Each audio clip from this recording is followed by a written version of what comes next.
right, hello, welcome to 8.2 homework help. Oh, every time. Here it is. So, I went ahead and wrote these down for you because you'll need them. You should know them, but if not, there they are. Okay, I'll go ahead and go through number 1. So it says, using translations to graph lines. The equation of the line in the graph is y equals x. So this line is y equals x. On the same grid, graph a parallel line that is 3 units above it. So what do we know about parallel lines?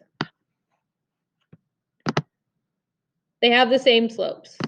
Okay, parallel lines.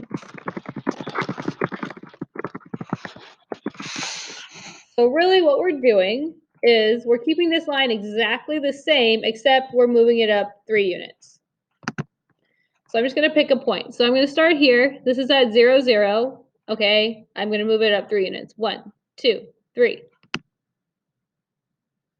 There's my new point. Okay, I'm going to do that again.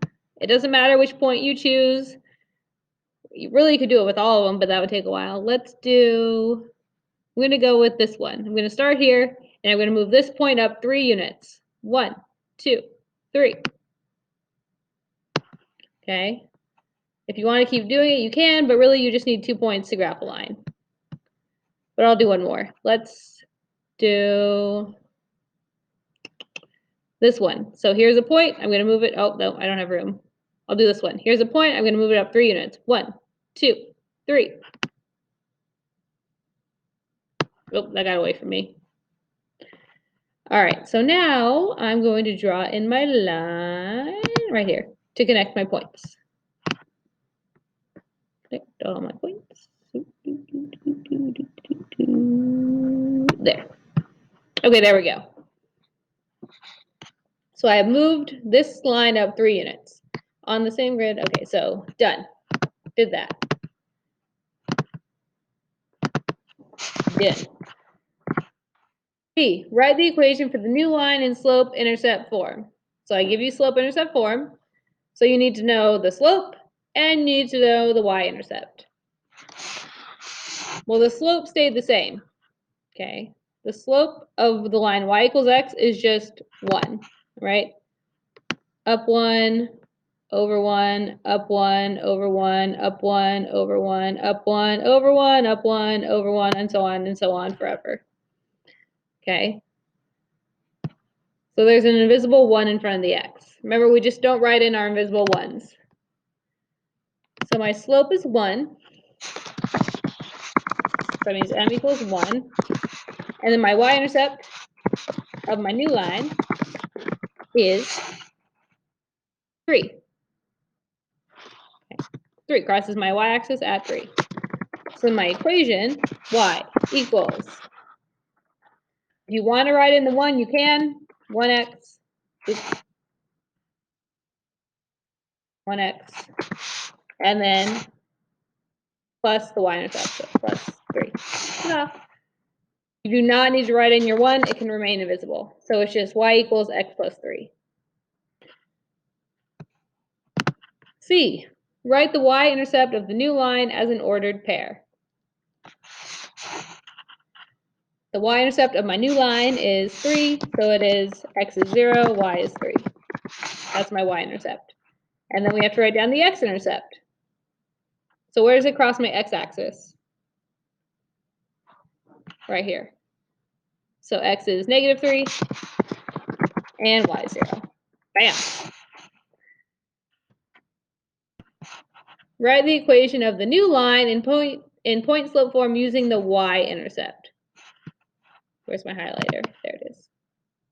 Using the y-intercept. So point slope form. Boop. Okay. Y equals mx minus x1 plus y1, where x1 and y1 are your point. So your point that you're substituting in is x1, y1. Okay, that's your point. And then m is your slope. Okay, so my slope is still just 1. right? That didn't change. My point, I'm going to use the y-intercept. So my point is 0, 3. I'm using the y-intercept. 0, 3. So let's fill in the equation. Y equals m, which is your slope, x minus 0 plus 3.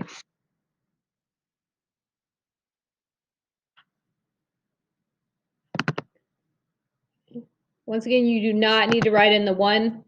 You do not have to write in your 1. It can be invisible. Y equals x minus 0 plus 3. I think that's how they leave it. Okay.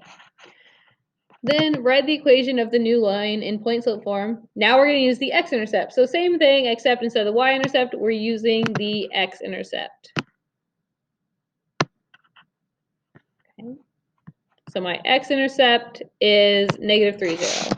Negative 3, 0. Okay, my slope is still the same. So y equals your slope, x minus x1, so you get x minus negative 3. X minus negative 3, so that changes into a positive. X plus 3, and then plus 0. Okay. Then once again, you don't have to write your 1, so it could just be y equals x plus 3 plus 0. Okay. Explain in what way the equations are the same, in what way the equations are different.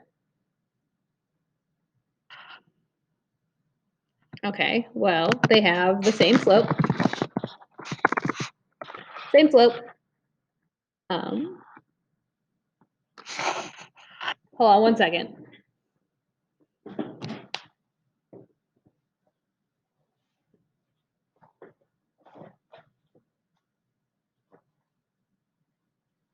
Sorry, I could have paused you, but I didn't pause you.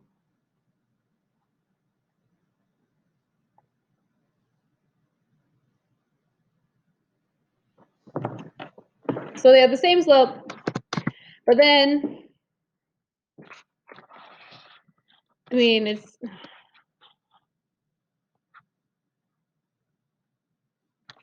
when you use the y-intercept, which is the first one,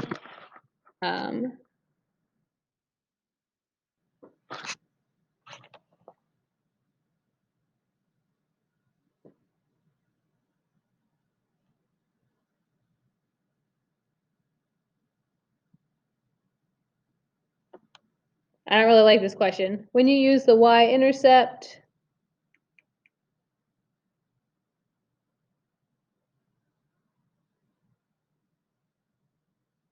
okay, the end number is affected, change. Okay, when you use the y-intercept, okay, this number is the one that you're changing, because x is just going to, x minus 0 is not going to change x. So my parentheses are not going to change. X minus 0 is still just x. All right. When using the x-intercept, oops, where can I go with this?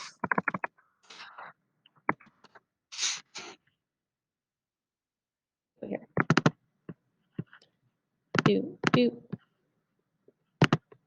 Let me type. When using the, okay, fine, x-intercept,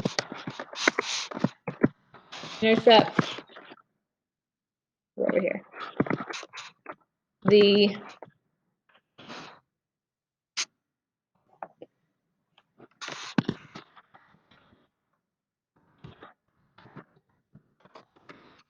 So then the number inside the parentheses or whatever, the parentheses are affected. So x-intercept, now I have x plus 3. So this is now different. So the x-intercept, inside the parentheses are affected. That's where the change is. When you use the y-intercept, it's the end number that's affected. All right. I didn't like that question. So 2 and 3 are the same thing, except you just have different starting lines. Here we go, 4 through 10. So the quadrilateral at the right is called a kite. Complete the mathematical statements about the kite using the given symbols. Prove each statement algebraically. Alrighty. So BC and DC. So how is BC, do this line, how is BC related to DC? What's their little relationship? All right. We can kind of do process of elimination to start. This means parallel. They're not parallel to each other, right? They intersect, so they're not parallel. It does not look like they intersect at a 90-degree angle, so they're not going to be perpendicular. Okay, you could prove that to yourself by finding the slopes, but they don't look like they're perpendicular, right? This does not look like 90-degree angle. So I'm going to find the length, because it's going to have something to do with the length.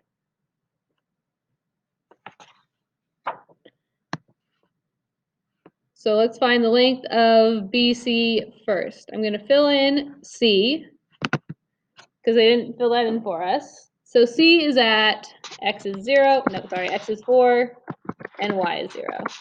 Okay, so C is at the point 4, 0. So let's go ahead and find the length of BC. Let me make this smaller. Okay. So we can use the Pythagorean theorem, or you can use the distance formula. All right.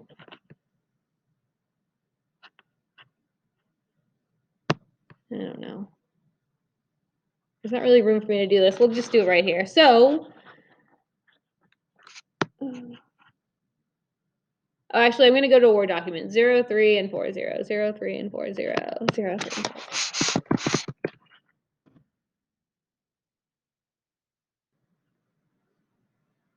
Okay. 0, 3. 4, 0.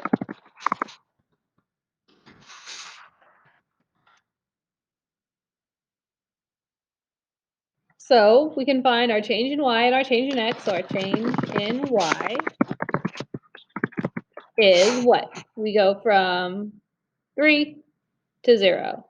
So our change in y, 3 to 0, is -3. Change in x is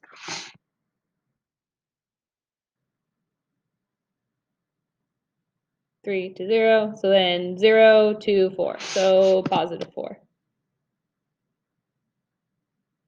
All right.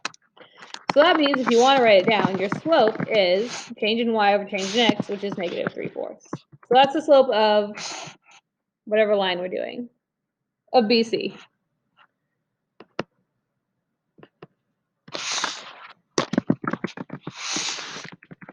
So now you can either use the distance formula, or you can use the Pythagorean theorem. So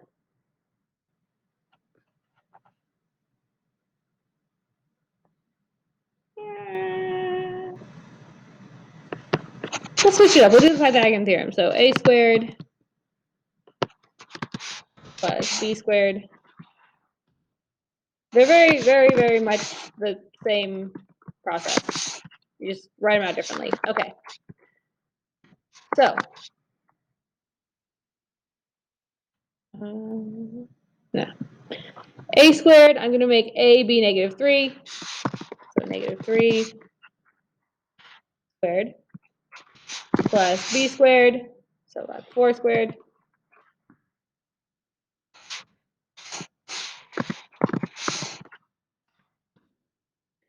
Equals c squared. Okay. And we just simplify. So -3 squared, that's 9, plus 16 equals c squared.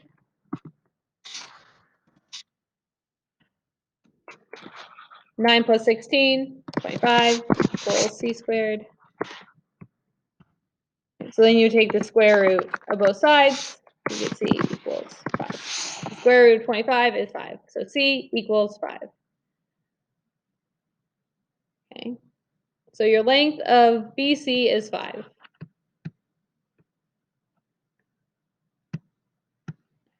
Okay, I'm going to write that down. I don't know what I'm going to do with it yet, but I'm going to write down length of BC equals 5. Okay.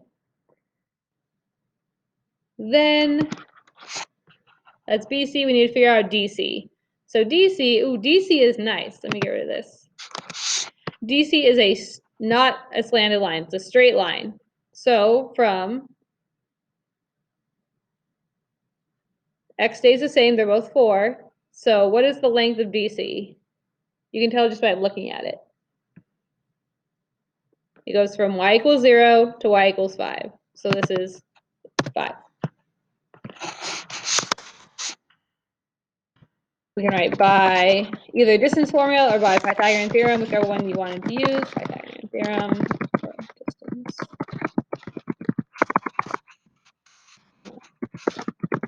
And DC equals 5. So they are equal to each other. So that is the relationship there. So BC is equal to DC. Okay. And you have to say why. So what did you do to prove that?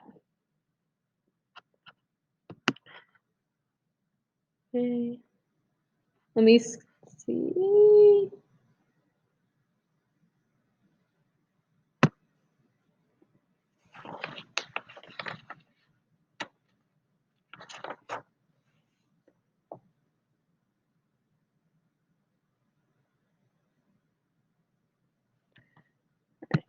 BD to AC. All right, we'll just try number 5. BD to AC. So now we're looking at BD,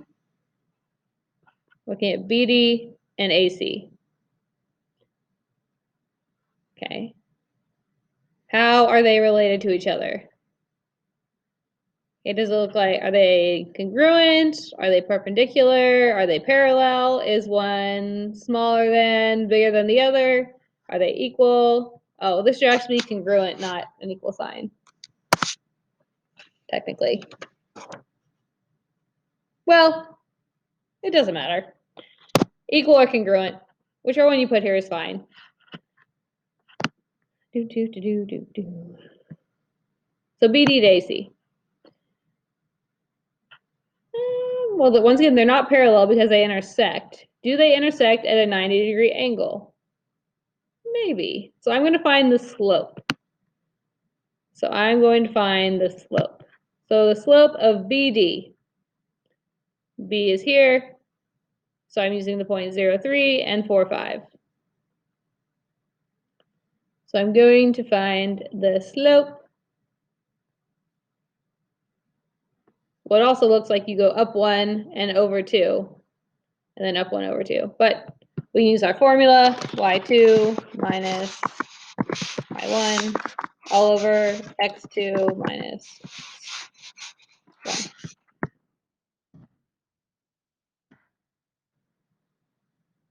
Okay. So y2, let's make this y2 x2. So y2 is 5. So 5 minus 3. 5 minus 3 all over 4 minus 0. 4 minus 0. Finding the slope.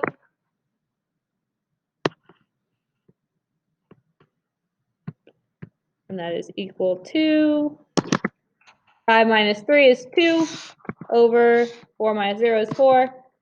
2 over 4, which is the same thing as 1/2. Okay, so once again, not sure what I'm going to do with it yet, but I'm going to write that down. So BD has a slope of 1/2. What about AC? What's the slope of AC? So use the same formula, or you can figure it out by looking at your grid.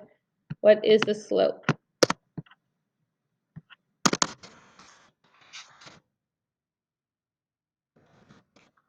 Okay. Well, I have y2 is going to be, I'm going to make it 6. So 6 minus 0. 6 minus 0. 6 minus 0. And then let's do 1 minus 4. 1 minus. So I get 6 over 1 minus 4 is negative 3. 6 over negative 3, which if you reduce that, that's the same thing as 2 over negative 1, which is just negative 2. Right?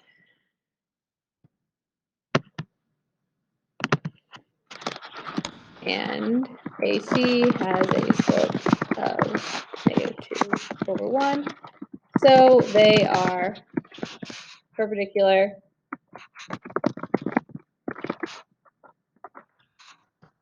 Okay, because they have opposite reciprocal slopes. Opposite reciprocal slopes. So this one, oh, well, I guess I can draw a line. Let's see. Would be perpendicular. So that. And then I'll just draw on the bottom. Okay, so those are perpendicular to each other. And your proof is because you found the slopes and they're opposite reciprocals. All right. You scroll through. Number 7. To prove the triangle ABC is congruent to ADC. So it's a little bit more work. Okay, we don't, so triangle ABC, here, let me highlight it. Triangle, it'll go down in a second, hold on. Triangle ABC is, oh, I forgot this part. Sorry. Work with me here. No. I don't think that's what I clicked on, is it? Did I click on a text box? Are you going crazy? Whoa, okay, I lost it a little bit there. Okay, triangle ABC is congruent to ADC. Well, think about triangle congruency. That's actually really annoying.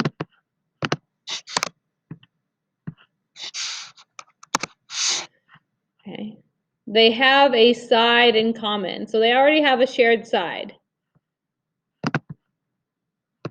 So that side is congruent to itself. Okay, we don't know the angles.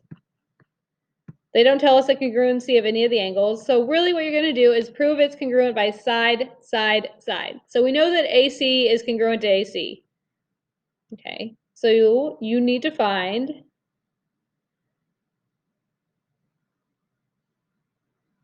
see BC and DC. Okay, well, we already proved they were congruent earlier on. So we already proved in number 4 that BC and DC are congruent. They're equal to each other. So we already took care of that one. So then, okay, that's, wait. Yeah, that's 2 out of your 3 sides. So then you just need, and let me make,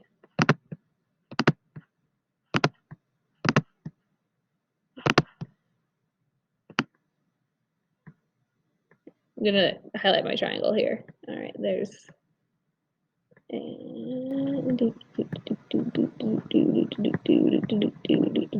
okay, there's one of my triangles.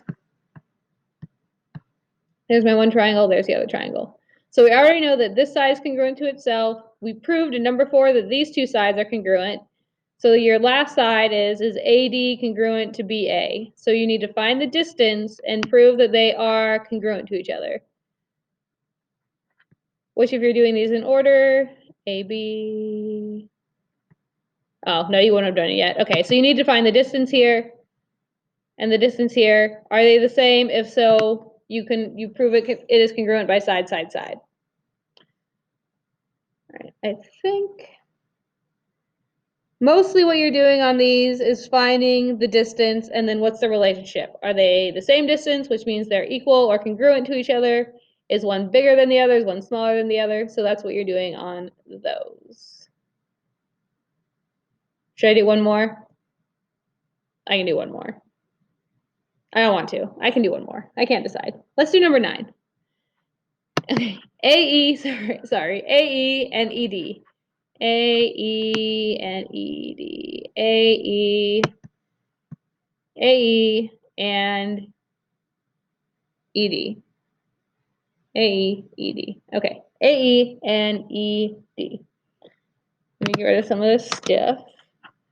So A is at 1,6. E, we need to know the point is at 2, 4. Okay, 2, 4. So 1,6 and 2, 4. 1,6 and 2, 4. 1,6 and 2, 4. 1,6 and 2, 4. All right, you can use the Pythagorean theorem like we did earlier, or you can use the distance formula. Either way, you have to figure out the change in y and the change in x. All right. I'll do distance. I'll fill my distance formula since I did it the other one. I did Pythagorean last time. Here it is. Remember, it's your change in y, so x2 minus x1 squared plus, okay, y2 minus y1 squared. Oh, no.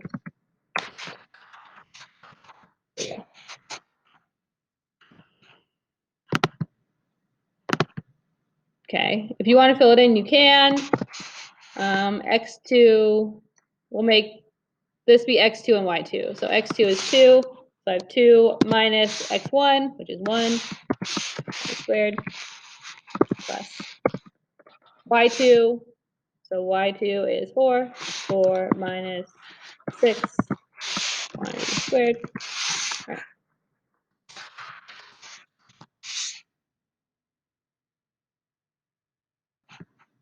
And then you're just simplifying. 2 minus 1 is 1, so I have 1 squared.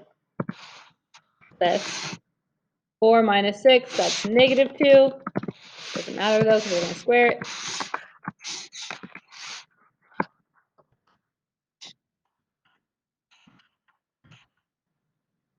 So you get 1 plus negative 2 squared is 4.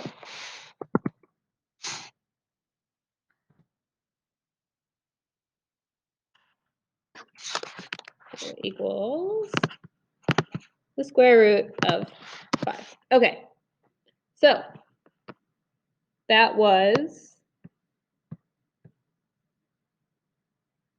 AE, right? Yeah, so AE is the square root of 5. So the length of AE equals the square root of 5. So that's the first one. Well, we're trying to find out the relationship between AE and, oh, and ED. AE, yes, AE and ED. So AE is the square root of 5, ED, so 4, 5. So for this one, I have my point, so that's E, and I have, those are my 2 new points.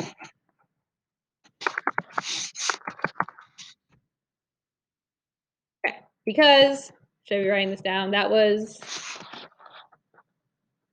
E, and then this is D. So we're finding the distance between these 2 points. So you can use the distance formula again, or you can use Pythagorean theorem, whatever floats your little boat.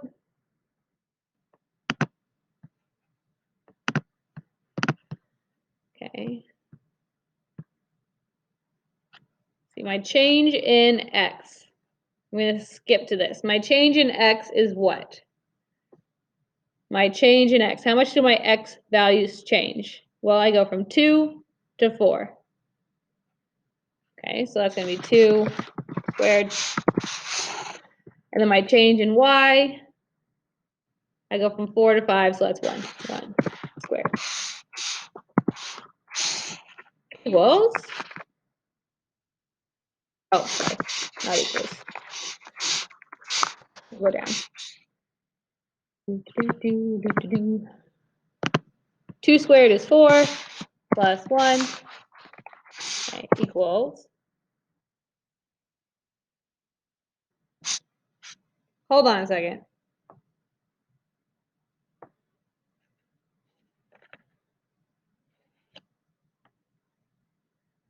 Oh, the book is wrong. Oh, that's so obnoxious.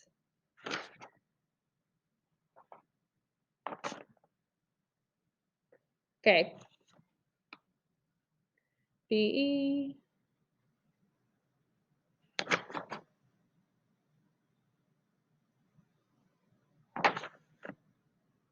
Wait. I'm doing number 9. So we found AE. AE was the square root of 5. Yes. ED.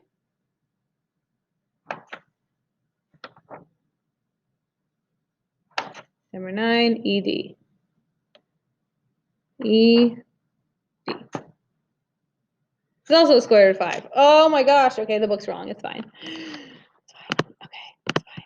Equals the square root of 5. Okay, so they are both the square root of 5. So that was number 9. So they are congruent. Oops, sorry. Or you can put equals. Either one is fine. There we go. Congruent. Okay.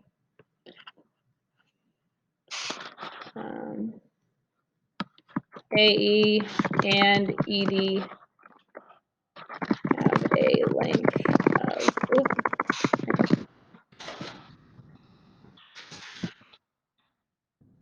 found by Pythagorean theorem or distance formula, whichever one you use. Pythagorean theorem. Whichever one you use is fine. Oh my gosh. I did that one because I thought one was going to be longer than the other, so we were going to use a greater than or equal than, or greater than or less than, but alas, that's okay. AE and ED. AE and ED. Goodness. All right, now I'm done. Oh, these guys you can skip. So don't worry about these. If you do them, maybe I'll give you extra credit, but I'm not worried about these right now.